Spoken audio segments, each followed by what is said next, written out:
O malú chvíľočku sú tu Vianoce. A Vianoce sú samozrejme nie o tom, že dostávate, ale o tom, že odovzdávate. Vždy som to chcel vyskúšať. Dobrý večer, Andrej. Guten Tag. Dobrý večer. Guten Tag, hej, ako z toho známeho filmu.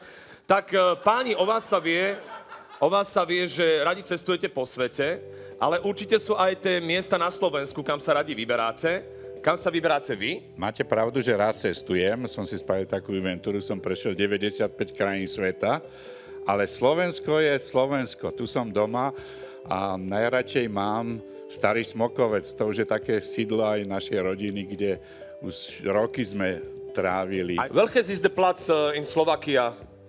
Kam sa radi vyberáte? To je dobrá angličtina, slovenčina. Hlavne, že si rozumieme však.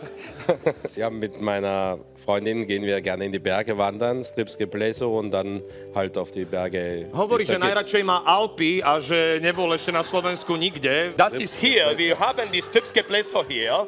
22, Strbské pleso. Postavte sa tam, budete vedieť prečo. Pretože hovorili sme o tom, že Vianoce sú o tom rozdávaní a odovzdávaní a vy ste sa rozhodli ako v spoločnosti Nike, že odovzdáte nejakú tú sumičku nadácii Markíza. Je to tak? Presne tak, ako to už tradične robíme.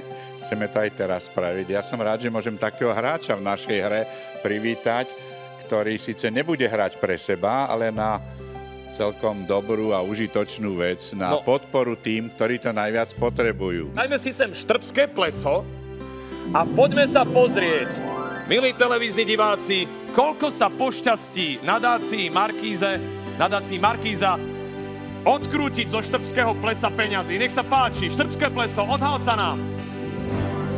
10 000. 10 000. Nech sa páči, poďme sem ku mne.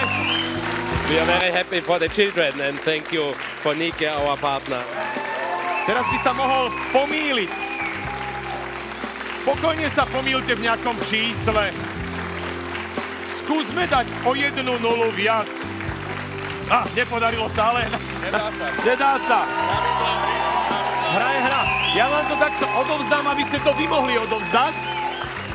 Spoločnosť Nike a televízia Markíza vám želá šťastné a veselé Vianoce.